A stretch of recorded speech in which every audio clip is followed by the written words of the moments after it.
The Labour leadership candidates plot with the EU to frustrate Brexit again. We talk about the latest in this election and we say goodbye to Sir Roger Scruton. Right, a lot has happened over the last couple of days, especially when it comes to this Labour leadership election. Now, we thought, usually, as we've mentioned this before, when a political party or a leader or a campaign lose an election or a vote, they go back, review all the problems, and come back with a new solution and say, okay, we understand where we went wrong and this is a new route that we're going to take. Not with the Labour Party or the Remainers. The same applies to the US Democrats after losing to Trump in 2016. They haven't learned their lesson. What they're doing now is, firstly, all the candidates, the new candidates came out and said that we had no problem with the manifesto or the policies. It wasn't the message, it was the messenger, Jeremy Corbyn. Yes, Jeremy Corbyn was a big problem, but it was actually everything that Labour stood for. The whole manifesto, all these weird, crazy policies that they had, from Brexit to nationalising the internet, they haven't learned. So that was the first problem, but it didn't stop there. Last week we had the Boris Johnson's Brexit bill in Parliament. The House of Commons finally approved Brexit, and Brexit is finally happening. And this was the chance that these Labour candidates had. Apart from the certain hardcore Remainers like Emily Thornberry, I was expecting at least one or two of them, they're the slightly moderate ones like Lisa Nandy, to vote or at least abstain. But every single one of these candidates voted against Brexit again. And this is after literally, weeks after losing one of their biggest elections. Once again, all these candidates voted against Brexit.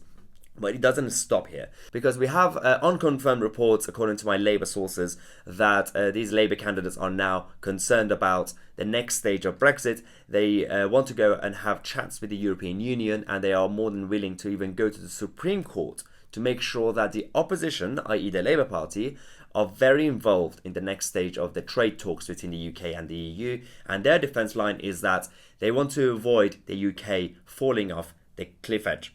Yeah, the cliff edge is back. The next deadline for the Brexit talks is December 2020. Obviously, end of this month, the UK will officially stop being a member of the European Union. And during the transition, obviously, we have the trade talks. And if nothing is achieved, we will leave on WTO terms when it comes to trade. And so now the Labour Party want to stop that from happening. They want to make sure that if we don't reach an agreement, a trade agreement, they want to make sure that we just go back to being a member of the European Union. So this is the new plan that they have, and it is very frustrating. So we thought it was over, not yet. But throughout the last couple of days, we had a lot of interviews with these Labour candidates. And it was... I found it fascinating. We're going to go through a couple of them now to show you what was said. And we're going to start with Rebecca Long-Bailey, because she's obviously Jeremy Corbyn's pet. And she does have a chance, a bit of a chance to actually become leader. She was asked about what we said earlier, the whole manifesto, the message versus the messenger. And obviously she said, we had no problem with the manifesto, and I will basically introduce the same policies if I become leader. At the same time, though, it can't just be selling the policies that's Not the at issue. all. Is it the policies themselves that are the problem? Not at all, and certainly, I mean, there were a number of areas where we hadn't done enough work in convincing voters of our credibility on those areas. There were certainly other policies that were part of a longer term programme. They were the right answers to the right questions, but perhaps for a manifesto, they should have been left for a longer term goal. And now I have a small problem with what she just said at the end, which was we put a lot of things in the manifesto that we shouldn't have. We should have kept it as a secret. And then if we win, then we just implement them. Don't say that in a democracy. It's a very bad idea. If you want to do it, I know a lot of times political parties and politicians do this, but don't go on national TV and say, oh, we should have basically hidden some of our crazy ideas from the manifesto and lied to the public. And then once we got into power, we were going to actually implement them. But it gets worse. This is where she insulted the actual voters. it led to the situation where many voters felt like they were being peppered with policies. Yeah, her argument is that we gave too many policies to the public and people are too stupid to actually digest all this information. So there is this thing. Firstly, you cannot blame the voters for this. Politicians and political parties have to be smart when it comes to presenting their policies and ideas during an election campaign. And it's your job, whether you have 5 policies or 50 policies, you can still offer them to the public properly. So don't just say that, oh yeah, but people are too stupid to actually read our manifesto properly. Well, too many policies. So this is that. But then you have Emily Thornberry. Now, this arch Remainer, she, a few years ago, if you guys remember, back in 2014, there was a by-election in Rochester, very working class, Brexity area. There was an election between basically Labour and the UKIP. And Emily Thornberry was campaigning out there. She took a picture of a house with a white man and a St. George's England flag. And we knew what she was implying. And she's had, almost 5-6 years to come up with a justification for that. And this is her defence. You can see it here. It's famously, it's the St. George's Cross flying, and you appeared to be sneering at the people who put that flag out, and it's never been quite forgotten. Well, the mistake I made, and I made a mistake, was I took a photograph of a house that was covered in flags many months after the World Cup. I was taking a series of photographs during a by-election in order to explain to people what a by-election is like. And I was asked to resign. I did. I was asked not to make any comment. I did. That was my mistake. Because there isn't. You should have explained yourself. Well, yeah, at the time. because there isn't any commentary on that.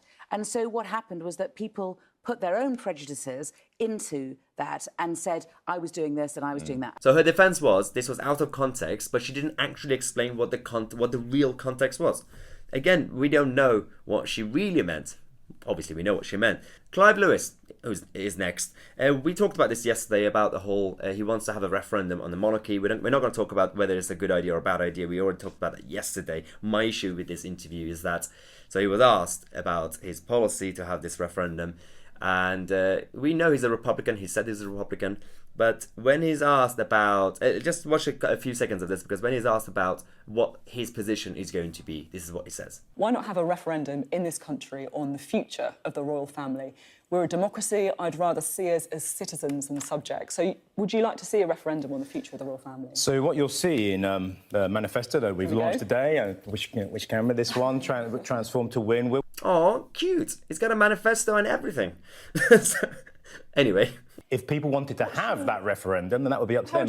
How would you vote if there was a referendum? Would you vote for it to be scrapped? I'd listen to the debate, and I'd like to hear. What's your personal view? I'm a Republican. I believe I'm a citizen. Well, I think maybe moderated, maybe changed, but I actually want to be a citizen in this country, not a subject. So, first when he was asked what his position is going to be, he said, well, I'm going to listen to the debate. And then when she pushed him, he was like, well, oh yeah, obviously I'm a Republican. I want to get rid of the monarchy. Why can't I just be honest? This is my problem with these politicians. That's my issue with this interview. It's not whether this referendum is good or bad.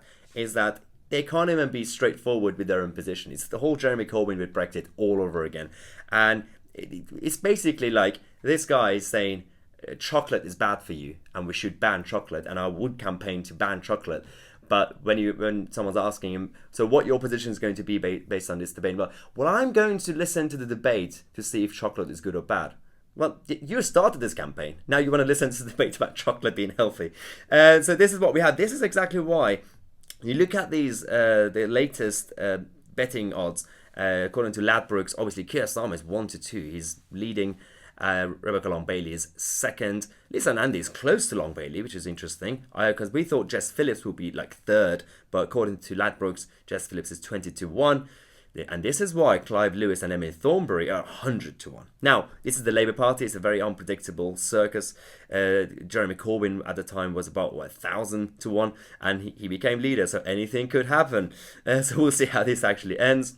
Now, on a sad note, Sir Roger Scruton, one of the biggest or the greatest conservative philosophers, passed away yesterday, and there's been a lot of tribute. This man has contributed to the philosophy of conservatism and a lot of other issues throughout his life, and he was massively smeared and attacked by the left-wing media, especially towards the end of his life. In the last couple of years, he even lost his job because of that. Now, we could talk about this for a long time, and there's been a lot of tributes everywhere. Well, all I want to show you guys is a clip of him talking about life and your time on Earth when you were living.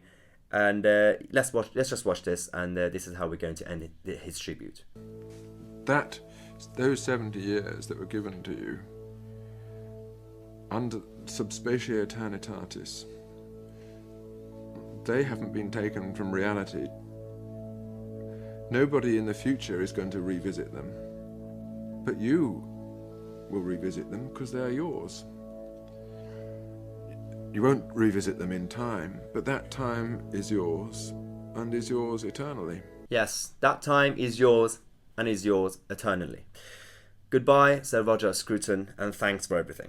Now, on the lighter notes, obviously we have a lot to cover over the next few days and coming weeks until we actually leave this European Union club. And we are obviously having our Brexit victory rally on Wednesday. So whoever is coming, I'm looking forward to seeing all of you. I'm getting a lot of emails about dress code. There's no real dress code. Smart casual would do, as long as you're not coming in some hoodies or ripped jeans. This is not the Labour Party or Diane Abbott's wedding, so let's just behave. But there's no real dress code. Don't come in a bow tie or black tie. Again, we're not the Lib Dems either. So let's just see how this goes. And we obviously have, because you guys requested this over the last couple of weeks, we finally finalised the new design. We have new T-shirts for the UK Independence Day, 31st of January 2020. Make sure you get your... I'll put the link in the description. You could also find various other designs and merchandise, mugs and other things on this page. The link is below in the description. It's actually, yeah, we're going to have our more Brexit parties towards the end of this month. So it'll be good to have our own Brexit t-shirts and go around and basically make fun of Remainers. Remainers, not Remainers. Some Remainers are Brexiteers. Let's be nice to them. If you want to follow me on social media, you could find my Twitter and Instagram details down here. Make sure you click on the subscribe button and the bell next to it so you get notified when we release a new video. Videos come out every day at 5:45 p.m. on my Tousi, and I'll see you guys tomorrow with a new video.